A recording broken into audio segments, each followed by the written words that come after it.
ओम नमस्ते। आज मैं आपके समक्ष उपस्थित हूँ जीवन के संदर्भ में एक विषय को लेकर के जो बड़ा प्रासंगिक भी है। आयुर्वेद सम्मत जीवन जीने के उपाय, कैसे हम शतायु को प्राप्त करें, कैसे हम उत्तमोत्तम जीवन जिएं, कैसे हम निर्विघ्न होकर के, दुखों से रहित होकर के, कष्टों से रहित होकर के अपने जीवन का यापन करें।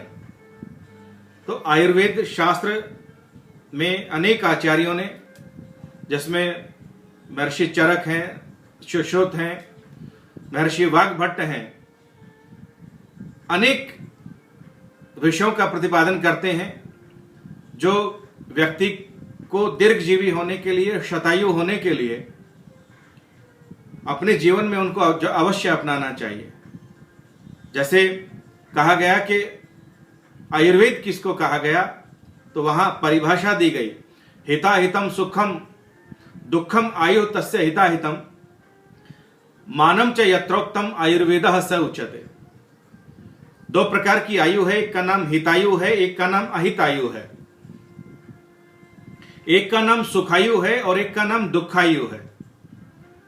जो आपके लिए हितकारी है, जो आपके लिए सुखकारक है, जब आप वो आयु जीते हैं तो आप अपना जीवन जीते हैं। और जो आपके लिए कष्टकारक है, जो आपके लिए दुखकारक है, जो आपके लिए अहितकारक है, वो आपके लिए कष्टों का जीवन है, जिसमें व्यक्ति अनेक प्रकार के विचारों में, चिंतनों में खो जाता है और अनेक प्रकार के और रोग अपने शरीर के अंदर पैदा कर लेता है। और कहा कि इसको इसीलिए आयुर्वेद कहते हैं क्योंकि यह आयु के विषय में वेद, आयु का वेद है, आयु को जानने वाला है, आयु को समझने वाला है, आयु को समझाने वाला है, आयु के रहस्य को समझाने वाला है। यस्मिन् शास्त्रे आयुर्विद्यते येन वा आयुर्विन्दति स आयुर्वेदः। इसलिए इसको हम आयुर्वेद के नाम से कहते हैं। जैसा कि आप जानते हैं कि आयुर्वेद शास्त्र ने इतनी गहनता के साथ शरीर के भीतर विद्यमान जो तत्व हैं, जिनसे ये शरीर खड़ा रहता है, उन तत्वों का उद्घाटन किया और कहा कि 7 धामों से मिलकर के ये शरीर बना है, 7 प्रकार की धातुओं से ये मिलकर के शरीर बना है, जिसमें रस, रुधिर, मांस, अस्थि, मज्जा, मेदस और वीर्य, ये 7 धातु हैं। जो कुछ हम खा रहे हैं, जो कुछ हम अन्न पान ग्रहण कर रहे हैं, उस अन्न पान ग्रहण किए हुए का सर्वप्रथम यदि कोई धातु रूप में परिणत होती है चीज, तो वो रस होती है। और उस रस से फिल्टर होकर के, छन करके, किडनी के माध्यम से, लिवर्स के माध्यम से रुधिर बनता है, खून बनता है, और उससे परिपक्व होकर के फिर मांस बनता है। मांस से परिपक्व होकर के अस्थियां बनती हैं, हड्डियां बनती हैं। उससे हड्डियों के भीतर जो विद्यमान जो मज्जा और मेदस, जो चर्बी, वो बनती है। और उनसे भी जो अवशिष्ट रहता है, उससे फिर शरीर में वीर्य बनता है, जिससे संग्रहण करने से व्यक्ति वीर बनता है। जिसमें जितनी अधिक वीर्य की मात्रा, वो उतना वीर। वीरः वीरयते, वीरयते अमित्रान, अमित्रान शत्रुन, जो अपने समस्त शत्रुओं को हरा देता है। इसलिए जैसा खाए अन्न, वैसा बने आपका मन। इसलिए ये विचार करके चलें, ये चिंतन करके चलें भाई, कि मुझे अपने शरीर में कैसा अन्न और पान डालना है। आप एक छोटी गाड़ी भी जब खरीदते हैं, तो गाड़ी खरीदने के साथ आप ये ढूंढते हैं कि इसका सबसे बढ़िया सर्विस स्टेशन कौन सा है, सबसे बढ़िया पेट्रोल पंप कौन सा है, जिससे पेट्रोल या डीजल इस गाड़ी के लिए मैं ले सकूं। क्यों? क्योंकि आप चाहते हैं कि ये गाड़ी, इस पर आपने इतना पैसा लगाया है, ये लंबे समय तक रहे, ठीक प्रकार से चले, रास्ते में मुझे कोई विधि, कोई व्यवधान, कोई कष्ट, कोई बाधा न हो। तो एक भौतिक वस्तु के लिए आप इतना प्रयास कर रहे हैं, तो जो ये परम पिता परमात्मा ने पंचभूतों से मिलाकर के इतनी उत्तमोत्तम ज्ञानेंद्रियां, इतनी उत्तमोत्तम कर्मेंद्रियां, विचार करने की शक्ति दी, धर्म करने के साधन दिए, उत्तम उत्तम जीने के कारण दिए, आपका घर, आपका परिवार, आपके बच्चे, आपके मित्र, और आप समाज में जो काम कर रहे हैं उसको करने के लिए शरीरम आद्यम एवं खलु धर्म साधनम, शरीर जो है आदि साधन है धर्म को सिद्ध करने का। इसलिए शरीर को ठीक बना करके रखें, और शरीर में जो ये 7 प्रकार की धातु हैं, धातु मतलब धारणात धातवः, ये शरीर को धारण करके रखती हैं। आप गलत खाइए तो गलत रस बनेगा और 7 धातु आपकी गलत बनेंगी। एक जो आपने आज जो अन्न का ग्रास लिया है, ये 41 दिन का 41 डेज का एक साइकिल है शरीर में। 41 डेज में जाकर के ये वीर्य में परिणत होता है जो रस आज बना है। इसलिए कहा कि इसको ठीक प्रकार से कैसे रखा जाए। मैं आपसे ये इसलिए चर्चा कर रहा हूं क्योंकि मैं चाहता हूं कि हमारे जितने परिवार के लोग हैं, मित्रजन हैं, समाज के लोग हैं, राष्ट्र के लोग हैं, ये दीर्घजीवी हों, किसी प्रकार के गलत प्रकार के खान पान में आकर के अपने जीवन को न्यून न करें। हमारा शास्त्र तो बार बार कहता है अधीना स्याम शरद शतम, हे परम पिता परमात्मा, मैं अधीन होकर के 100 साल जीना चाहता हूं, ठीक प्रकार से देखता हुआ, ठीक प्रकार से सुनता हुआ, ठीक प्रकार से सूंघता हुआ, ठीक प्रकार से बोलता हुआ, उत्तम उत्तम कर्मों को करता हुआ। यदि ये मेरी सारी ज्ञानेंद्रियां और कर्मेंद्रियां ठीक प्रकार से चलती रहें तो भूयश्च शरदः शतात्, तो 100 वर्ष से अधिक जीने का भी लाभ है। दीनहीन जीवन होकर के 50 साल जीने का भी कोई लाभ नहीं है, अधीन होकर के 100 साल से अधिक जीने का भी लाभ है। शास्त्र ने कहा कि कुर्वन्न बाह्य कर्माणि जिजि विशेषतम समा, उत्तमोत्तम कर्मों को करता हुआ मैं यहां 100 साल तक रहने की कामना करूं। इसलिए प्रत्येक व्यक्ति 100 साल जीने की कामना तो करता है, लेकिन 100 साल जीने के लिए जो संसाधन आपने जुटाए, जो इस शरीर रूपी गाड़ी में जो पेट्रोल आप डाल रहे हैं, इसका जो सर्विसिंग का जो सिस्टम आप कर रहे हैं, क्या ये ठीक है? आज कोरोना का काल चल रहा है, पूरा विश्व अपने जीवन और मृत्यु के बीच में जूझ रहा है। ऐसे समय में हमारा कर्तव्य बनता है कि ऐसी दिनचर्या का हम पालन करें जिससे हम दीर्घजीवी हो सकें, जिससे हम अपने परिवार को, संतान को दीर्घजीवी बना सकें। तो ऐसी हम दिनचर्या अपनाएं जिससे हम इस लक्ष्य पर पहुंच सकें कि सर्वे भवन्तु सुखिनः, सर्वे सन्तु निरामया, सर्वे भद्राणि पश्यन्तु मा कश्चित् दुर्भाग् भवेत्। इन भावनाओं के साथ मैं ये आपके साथ ये वीडियो साझा कर रहा हूं। आयुर्वेद शास्त्र ने कहा कि समदोषः समग्निश्च समधातु मलक्रियः प्रसन्न आत्म इंद्रिय मनाः स्वस्थ इति अभिधीयते। कहा कि समदोष, तीनों प्रकार के जो दोष हैं, 3 प्रकार के शरीर में दोष हैं, एक का नाम वात है, दूसरे का नाम पित्त है, तीसरे का नाम कफ है। ये तीनों दोष हमारे शांत रहने चाहिए, समान होने चाहिए, ये समानता के साथ चलने चाहिए, बराबर होने चाहिए। शरीर में उतना ही वात, उतना ही पित्त और उतना ही कफ बराबर चाहिए। और समग्निश्चय, और शरीर के अंदर विद्यमान जो हमारी अग्नियां हैं वो बराबर रहनी चाहिए।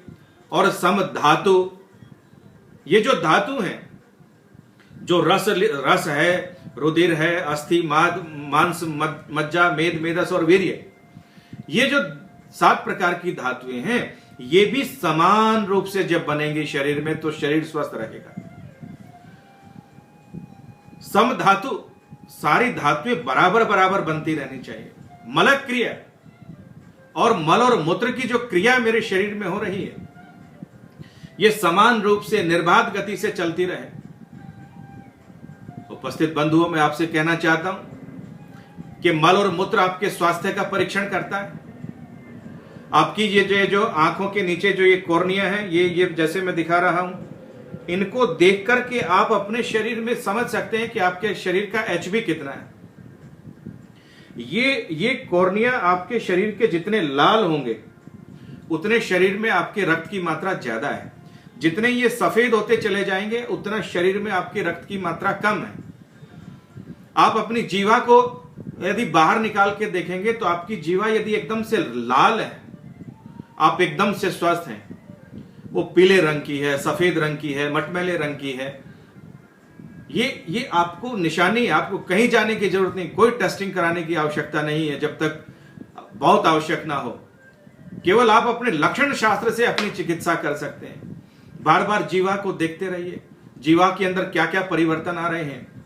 और सम धातु मल क्रिया, क्या मल की क्रिया दोनों समय बराबर हो रही है? प्रातः खाया तो सायंकाल तक आप मल विसर्जन के लिए जा रहे हैं। सायंकाल आपने खाया तो क्या 12 घंटे बाद, 10 घंटे बाद मल विसर्जन के लिए जा रहे हैं? क्या मल बंधा हुआ आ रहा है? क्या मल के साथ अनेक विकार और पैदा हो रहे हैं? तो ये जो मल की क्रियाएं हैं ये भी समान रूप से चलती रहनी चाहिए। आपके स्वास्थ्य का परीक्षण आपके मूत्र से हो जाता है। आपके मूत्र का रंग, आपके पुरुष का रंग आपके स्वास्थ्य का निर्धारण करने वाला है। जितना मूत्र का रंग, जैसा पानी आपने पिया, यदि उसी प्रकार का मूत्र आप प्रवाहित नहीं कर रहे हैं तो आप बीमार हैं। यदि आप फ्रेश होने के लिए जा रहे हैं टॉयलेट में और आप 2 से 3 मिनट में यदि आप फ्रेश होकर के बाहर नहीं निकल रहे हैं तो आप बीमार हैं। कारण आपने भोजन तो कर लिया, विपरीत समय पर किया, आपने जल का ग्रहण नहीं किया, आपने जो अन्य तत्व है उनका ग्रहण नहीं किया। इनकी चर्चा मैं थोड़ी सी आपके साथ करूंगा। और समदोष समग्निश्चय समधातु मल क्रिया प्रसन्न आत्मा इंद्रिय मनाह, प्रसन्न हो आत्मा से भी, इंद्रिय से भी और मन से भी। स्वस्थ है इति अभिधीयते, आयुर्वेद शास्त्र ने कहा कि वो आदमी स्वस्थ है दुनिया में। वात, पित्त और कफ, इन तीनों को बराबर रखने के लिए क्या, इन तीनों को बराबर रखने के लिए आपको वायु कारक, पित्त कारक और कफ कारक तीनों प्रकार के पदार्थों का सेवन करना होगा। एक दिनचर्या आप अपनी बना लीजिए भाई। प्रातःकाल 5 बजे, 6 बजे, आप जिस समय भी आप उठें, आयुर्वेद शास्त्र तो कहा कि उषा काल में उठिए। जैसे ही प्रातः काल में भगवान मरीचि मालिनी अपनी किरणों का दामन धरा पर बिखेरे, सूर्य की प्रथम किरण के साथ उससे पहले आपको अपना बिस्तर छोड़ देना चाहिए। और बिस्तर को छोड़ते ही आप उषस पान कीजिए। आप अपने आराध्य का स्मरण करिए, एक बार गायत्री मंत्र बोलिए, आपको जो बोलना है। जैसे ही आपकी आंखें खुले, उस परमपिता परमात्मा का धन्यवाद करते हुए आप जो पाठ आपको प्रिय हो आप वो करें। और उसके बाद आप गर्म पानी का सेवन करें, हल्के गर्म पानी का सेवन करें। 1 गिलास, 2 गिलास, 3 गिलास, 4 गिलास पानी पी करके थोड़ा सा घूमेंगे। जैसे ही थोड़ा सा घूमेंगे तो आपको तुरंत आप शौच आदि से निवृत्त हो जाएंगे। और जैसे ही शौच आदि से निवृत्त हो, तुरंत आप निकलिए थोड़ा सा भ्रमण करने के लिए। अभी आप अपने घर में घूम सकते हैं, थोड़ी देर घूमते रहिए। उत्तमोत्तम है कि प्राचीन आचार्यों ने कहीं किसी पेस्ट की चर्चा नहीं की। जब भी उन्होंने चर्चा की तो वहां दातुन की चर्चा की। दांतों को ऊन करने वाला, ऊपर उठाने वाला, दांतों की आयु को बढ़ाने वाला। जब तक हम नीम का दातुन करते रहे, प्रकृति से प्रेम करते रहे, जब तक हम नीम का दातुन करते रहे, मैं समझता हूं कि प्राचीन हमारे किसी, मेरी परंपरा में किसी को शुगर की बीमारी नहीं हुई। क्यों? क्योंकि सुबह उठते ही उन्होंने नीम का दातुन तोड़ा और तोड़ करके अपने दांतों में 15 मिनट 10 मिनट तक करते रहे। तो इतनी कटु जो औषधि है उसका सेवन कर लिया, तो शरीर में इंसुलिन बनना कभी खत्म होगा ही नहीं। आजकल हो क्या रहा है, उठते ही जो बेड टी का कॉन्सेप्ट है, आप मीठा और नमकीन दोनों साथ खा रहे हैं, आयुर्वेद इसका विरोध करता है। दोनों तत्व जो हैं साथ साथ नहीं लेने चाहिए, या तो केवल मीठा लीजिए या केवल नमकीन आप साथ ले लीजिए। चाय आदि के सेवन की चर्चा वहां नहीं है, वहां तो धारोषण दुग्ध की चर्चा की गई है। तो इस प्रकार से जब आप करते हैं तो मैं समझता हूं कि यह आपके स्वास्थ्य के लिए उत्तम होता है। दातुन का प्रयोग आप अवश्य करें। अनेक प्रकार की दातुनों की चर्चा आयुर्वेद शास्त्र करता है। आप चरक शास्त्र देखें, सुश्रुत देखें, अष्टांग हृदय देखें, अनेक शास्त्र आपको विद्यमान है, आप उनका लाभ उठाएं। उसके पश्चात शारीरिक और मानसिक ये दोनों चीजें आपकी ठीक होना जरूरी है। आयुर्वेद शास्त्र कहता है कि कुछ रोग ऐसे हैं जो शरीर से मन में आ जाते हैं, और कुछ रोग ऐसे हैं जो मन से आपके शरीर में चले जाते हैं।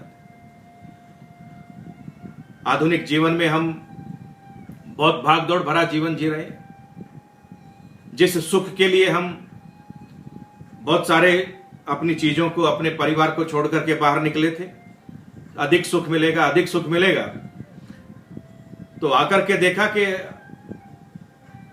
वो सुख भी पीछे छूट गया, परिवार भी पीछे छूट गया, मित्र बंधु भी पीछे छूट गए, और आर्थिक युग में हम जीवन जीने लगे, और एक ऐसी जीवन शैली जीने लगे जिससे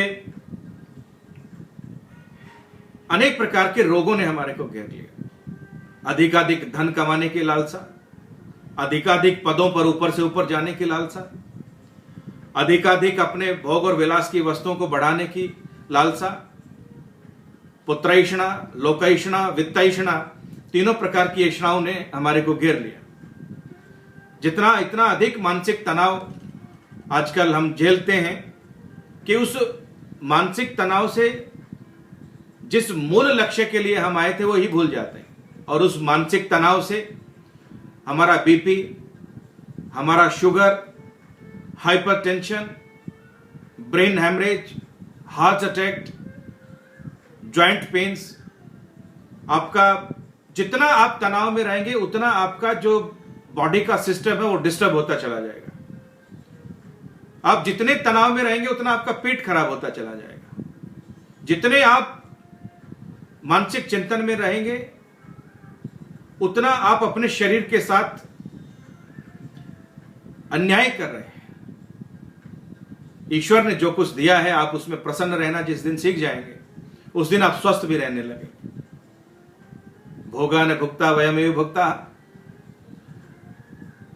ये समस्त भोग पदार्थ यहीं रखे रह जाएंगे। आज विश्व में करोड़ों अरबों रुपए कमाने वाले लोग उन करोड़ों अरबों रुपए से अपने जीवन का 1 घंटा, 1 मिनट, 10 सेकंड नहीं खरीद पाए, तो आप कैसे खरीद सकते हैं? तो मैं समझता हूं मानसिक तनाव के लिए मित्रों के साथ बैठें, परिवार के साथ बैठें, यज्ञ करें, हवन करें, ईश्वर में विश्वास रखें, आस्तिक पूजा करें, और अपने परिवार के साथ बैठ करके, अपने मित्रों के साथ बैठ करके आमोद प्रमोद करके आप अपने मन को शांत करने का प्रयास करें। वेद मंत्रों का पाठ करें, शिव संकल्प सूक्त का पाठ करें, ईश्वर स्तुति प्रार्थना उपासना के मंत्रों का पाठ करें, अपने आराध्य जो भी आपके स्तोत्र हैं उनका पाठ करें, तो आनंद होगा। इसके पश्चात की दिनचर्या पूरे दिन में 24 घंटे, मैं आपसे ज्यादा नहीं कह रहा हूं, 24 घंटे में से 1-1 मिनट ले लीजिए पूरे 1 घंटे में से, और 24 मिनट अपने शरीर को दीजिए। ये मैं प्रारंभिक जो साधक हैं उनके लिए कह रहा हूं। इसके बाद 24 का डबल कर लीजिए, 48 मिनट दे दीजिए। 24 मिनट तक आप यदि रेगुलर अभ्यास करते रहते हैं, आप 5 मिनट प्राणायाम करिए, 5 मिनट कूदने का अभ्यास करिए, शरीर को खूब गर्म कर लीजिए, सीधे खड़े होकर के हाथों को साइड में करके ऊपर करके जंप लगाते रहिए। पूरा शरीर आपका 2 मिनट में, 3 मिनट में बिल्कुल एकदम से गर्म हो जाएगा। उसके बाद कुछ आप खड़े होकर के कुछ आसन करिए, कुछ बैठ करके आसन करिए, कुछ लेट करके आसन करिए। जब ये सारी प्रक्रिया हो जाए उसके बाद फिर आप प्राणायाम करिए। महर्षि पतंजलि ने यही क्रम बताया, यम नियम आसन और प्राणायाम, आसन के बाद प्राणायाम आपको करना चाहिए, ऐसा मेरा मानना है। तो जब आप 24 मिनट, सिर्फ 24 मिनट रेगुलर इस शरीर के साथ एक्सरसाइज करते रहिए, और ये जो आपकी कमर की हड्डी है इसको सीधा आगे पीछे, सीधा पीछे, इधर और इधर, इसको इतना लचीला बना लीजिए कि ये किसी भी दिशा में मुड़ने के लिए तैयार हो। आप अधिकांशतः आप शारीरिक रूप से आप स्वस्थ होंगे। उपस्थित बंधुओं, मैं एक निवेदन और आपसे करना चाहता हूं। आयुर्वेद शास्त्र में एक बहुत उत्तम औषधि है जिसका नाम है त्रिफला। 3 फलों का मेल है इसमें, और शरीर में 3 प्रकार की धातु हैं, वात, पित्त और कफ। और त्रिफला में 3 प्रकार के फल हैं, एक का नाम है हरड़, एक का नाम है बहेड़ा और एक का नाम है आंवला। आयुर्वेद शास्त्र ने यहां तक लिखा कि यस्य गृहे माता नास्ति तस्य माता हरित की, जिसके घर में मां न हो उसकी मां हरड़ है। अर्थात हरड़ माता के समान पालन करने वाली, पोषण करने वाली, शरीर को स्वस्थ रखने वाली, बल देने वाली। तो इन तीनों को अलग अलग कूट करके एक पात्र में आप मिला लीजिए, और 1 चम्मच जैसे ही आप प्रातःकाल उठते हैं, वो जो गर्म पानी की जिसकी चर्चा मैं कर रहा था उसके साथ 1 चम्मच आप ले लीजिए। आप इतने बढ़िया तरीके से आपकी शौच निवृत्ति होगी, एक बार सामान्य रूप से और एक बार अत्यंत प्रवाह के साथ। आपको लगेगा कि आज मेरे शरीर में सारी जो छोटी आंत और बड़ी आंत है उसमें किसी प्रकार का कोई मल नहीं बचा। तो ऐसे करके 24 मिनट का अभ्यास आप करें। प्रातःकाल की शुभ वेला में जब आप उठें तो त्रिफला का सेवन करें, बराबर बराबर मात्रा में तीनों को मिला लीजिए, उनका सेवन करें। उसके पश्चात आप ये एक्सरसाइज करें, 24 मिनट की आप एक्सरसाइज करें, प्राणायाम करें, उछल कूद करें, शरीर की हड्डी को मजबूत करने के लिए बिल्कुल उसको लचीला बना लें। प्रसन्न वदन होकर के उस ईश्वर का ध्यान करते हुए आप कोई भजन चला लीजिए, आप कोई मीठा संगीत चला लीजिए, आपका जो प्रिय हो 24 मिनट के लिए आप वो चला करके आप बड़े आनंद के साथ ये करें, तो मुझे लगता है अत्यंत आनंद आएगा। तत्पश्चात आप एक काम और करें, जब आपको खूब सारा पसीना आ जाए, शांति से बैठ कर के उस ईश्वर का आराधन करें, आनंद के साथ अपने परिवार के छोटे मोटे कुछ काम करें। आधे घंटे के बाद शीतल जल से आप स्नान करें, उसके बाद यज्ञ करें, हवन करें, अपने ईश्वर उपासना करें, मंदिर में जाएं, आपको जहां जाना आप जाएं, आप सात्विक गुण से युक्त हों। तत्पश्चात आप कुछ हल्का भोजन करें। ये समय ऐसा है, घर में रहते रहते यदि आप एक्सरसाइज नहीं करेंगे, हल्के भोजन का सेवन नहीं करेंगे, तो समझ लीजिए कि 2 महीने आपको घर में बैठे हुए हो गए हैं, और कुछ समय आप और रहेंगे तो अनेक रोगों को आप निमंत्रण दे देंगे। जितना हल्का भोजन कर सकते हैं उतना हल्का भोजन करिए। आप खिचड़ी लीजिए, आप दलिया लीजिए, आप थोड़ा सा पोहा ले सकते हैं। जितना हल्का भोजन कर सकते हैं आप उतना भोजन करें, और भोजन करने के 1 घंटे बाद तक आप कुछ भी सेवन न करें। इस हाथ को और इस मुंह को बचा करके रखें। ये आपका 6-6.5 फीट का शरीर है, और इसमें रोग आने का केवल ये 1 इंच की आपकी जीवा है, और एक का आपका मुख है। आप इसको बंद कर लेते हैं, इसके ऊपर यदि आपका नियंत्रण कर लेते हैं, इसको यदि आप जीत लेते हैं, तो मैं समझता हूं आपने सारे रोगों को आने के लिए द्वार बंद कर दिया। 1 घंटे बाद आप 1 गिलास पानी पीजिए, हल्का गुनगुना करके। 1 घंटे बाद फिर 1 गिलास पानी पीजिए, और तत्पश्चात दोपहर में जितना बढ़िया आप भोजन कर सकते हैं, जितनी भूख है उससे थोड़ा सा कम खाएं। अर्थात 70% आप भोजन लें, 100% भोजन ना करें, यहां तक अपने कंठ को ना भरें। आराम से भोजन करिए। आप चपाती लीजिए, आप चावल लीजिए, आप दूसरी चीजें खाइए, सलाद खूब खाइए आप, लेकिन प्रयास करें कि आप विरोधी जो भोजन है उसका सेवन न करें। आजकल बहुत जगह देखने को मिलता है कि खीरे का रायता और लस्सी और खीरा दोनों साथ में खाए जा रहे हैं। मैं समझता हूं कि इनका ये परस्पर विरोधी हैं, अनेक रोगों का जनक भी है इस प्रकार का जो मेल होना है। तो ऐसे विरोधी चीजों का सेवन न करें। जितना सलाद ले सकते हैं लें, जितना फल खा सकते हैं उतना खाएं, जितना जूस पी सकते हैं सिप सिप करके थोड़ा थोड़ा करके आप लें। और उसके बाद भी भोजन के बाद आप बैठे नहीं। भोजन के बाद कम से कम 20 मिनट तक आप बैठे नहीं, आप घूमते रहिए। आपका भोजन स्वतः 20 मिनट में पच जाएगा। भोजन के बाद 100 कदम चलना चाहिए, ऐसा आयुर्वेद शास्त्र ने लिखा।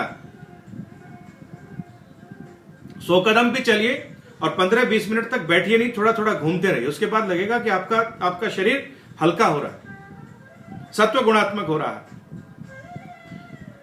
उसके भोजन के 1 घंटे बाद, 1.5 घंटे बाद आप पानी का जरूर सेवन करें। फिर 1 घंटे बाद पानी का जरूर सेवन करें। आजकल गर्मियां हैं, नींबू पानी आप ले सकते हैं, हल्का नमक डाल करके उसमें ले सकते हैं। शुगर नहीं है तो आप हल्का मीठा डाल के ले सकते हैं। रूअफ़ज़ा आया हुआ है बहुत अच्छा, आप वो ले सकते हैं। या आप अनेक प्रकार के तरबूज आया हुआ है, खरबूजा आया हुआ है, आम बहुत अच्छे आए हुए हैं। ये जो मौसम के फल हैं ये आप जरूर सेवन करिए, क्योंकि उस परमपिता परमात्मा को पता है मेरे पुत्रों को, मेरी प्रजा को इस मौसम में किस प्रकार के रस की आवश्यकता है। उसी प्रकार के रसों का प्रतिपादन वह परमपिता परमात्मा इस प्रकृति के माध्यम से करता है, वो आप लें। इसी प्रकार से आप विश्राम करें, स्वाध्याय करें। सायंकालीन भोजन आप हल्का करें। बीच में आपको लेना है, आप जूस ले लीजिए, भोजन ले लीजिए, आप फल ले लीजिए। और फल को सीधा खाएं तो ज्यादा अच्छा है, क्योंकि उसमें फाइबर की मात्रा अधिक रहती है। मशीनों का प्रयोग कम करें, तो जितना कम करेंगे उतने आप स्वस्थ रहेंगे। तो ऐसे शरीर को बना करके चलेंगे तो तीनों प्रकार के जो दोष हैं, वात, पित्त और कफ, ये आपके बराबर रहते चले जाएंगे। शरीर आपका अपना है, गाड़ी आपकी अपनी है। इसको 100 साल तक कैसे चलाना है ये आपके अपने हाथ में है। ये काम, क्रोध, लोभ, मोह, ईर्ष्या, द्वेष, मत्सर, मात्सर्य, ये आप करते रहिए जितना आपको करना है। ये आपके शरीर को रोगी बनाएंगे, आपकी आयु को क्षीण करेंगे, आपको निर्बल करेंगे, आपको अनेक प्रकार के मानसिक तनाव देंगे, अनेक प्रकार के शारीरिक कष्टों से आपको गुजरना पड़ेगा। इसलिए आयुर्वेद शास्त्र कहता आनंद के साथ रहिए। सायंकाल हल्का भोजन करें, सुपाच्य भोजन करें, समय से भोजन करें। सूर्यास्त से पहले करें तो बहुत अच्छा है। प्रातः काल का भोजन सूर्योदय के बाद और सायंकाल का भोजन सूर्यास्त से पहले। सूर्य से सूर्य तक का सिद्धांत आप साथ में लेकर के चलेंगे तो मैं समझता हूं आप दीर्घजीवी भी होंगे, आप स्वस्थ भी होंगे और आपका जीवन उत्तमोत्तम प्रकार का भी होगा। जब आप इस प्रकार का जीवन यापन करेंगे तो आपका हित भुक, मित भुक और रित भुक, हितकारी खाना चाहिए और मित भुक माधुर्य से युक्त खाना चाहिए और ऋत भुक ऋतु के अनुसार भोजन करना चाहिए। जैसी जैसी ऋतु चल रही है उस प्रकार का भोजन आपको करना चाहिए। तो ऐसे जब हम भोजन करते हैं तो जो हम भोजन करते हैं उसी प्रकार से हमारे भाव बनते हैं, उसी प्रकार से विचार बनता है, उसी प्रकार से शरीर बनता है। और गर्भावस्था के साथ तो एक बड़ा ही अलग प्रकार का संबंध जुड़ा हुआ है। माताओं को उत्तमोत्तम प्रकार का भोजन करना चाहिए, क्योंकि जैसा वो भोजन करती है, जैसा वो अन्न लेती है, जैसा वो जल लेती है, जैसे रस लेती है, उसी प्रकार के शरीर का निर्माण गर्भस्थ शिशु का भी होता है। जैसा उसका मानसिक स्थिति होती है उसी प्रकार की उस बच्चे की भी मानसिक स्थिति हो जाती है। और मैं समझता हूं कि ये एक उत्तमोत्तम तरीका हो सकता है दीर्घ प्रकार से जीने का, क्योंकि आप एक रास्ता बंद करते हैं आपके सारे रोगों के रास्ते बंद हो जाते हैं। वेद भी कहता है अष्टचक्रा नवद्वारा देवानाम पुर्योध्या तस्याम हिरण्यः कोशः स्वर्गो ज्योतिषावृत है। 8 चक्र और 9 दरवाजों वाली ये नगरी है जो मुझे मिली है, ये शरीर जो मिला है, इसको कैसे उत्तमोत्तम रखना है, कैसे बढ़िया से बढ़िया रखना है, कैसे इसको ठीक रखना है, ये आपके अपने हाथ में है। तो इसलिए मैं समझता हूं कि हम 100 वर्ष की जीवन आयु तभी हम प्राप्त कर सकते हैं जब हम अपने आप को ठीक प्रकार से रखेंगे, अपने आप को विषयों से हटा करके रखेंगे, अपने आप को उत्तम उत्तम प्रकार से हम रखेंगे। एक सामान्य परिभाषा आयुर्वेद देता है, विकारो धातु वैषम्यम साम्यम प्रकृति उच्यते। धातुओं की विषमता विकार है और धातुओं का सामान्य होना प्रकृति कहलाता है। सुख संजकम आरोग्यम विकारो दुखमेव च। सुख संजकम आरोग्यम, आरोग्य जो है वो सुख संजक है, सुख प्रदान करने वाला है। और विकारो दुखमेव, और विकार तो दुख ही है आपके जीवन में, उससे ज्यादा आपको कुछ देंगे नहीं। मैं समझता हूं आप ऋतु के अनुसार, अपने शरीर के अनुसार, अपने बल के अनुसार आप यदि इन पदार्थों का सेवन करेंगे, सात्विक पदार्थों का सेवन करेंगे और भूख से थोड़ा सा कम यदि आप खाएंगे, तो मैं समझता हूं कि आप दीर्घजीवी होंगे। जिस शतायु की आप कल्पना करते हैं वो शतायु आपको अवश्य प्राप्त होगी। इन्हीं भावनाओं के साथ मैं आप सभी का हार्दिक अभिनंदन करता हूं और उस परम पिता परमात्मा से ये प्रार्थना करता हूं कि आप शतायु हो, दीर्घजीवी हो। सर्वे भवन्तु सुखिनः, सर्वे सन्तु निरामया, सर्वे भद्राणि पश्यन्तु, मा कश्चित् दुर्भाग् भवेत्। ओम शांति शांति शांति। ओम।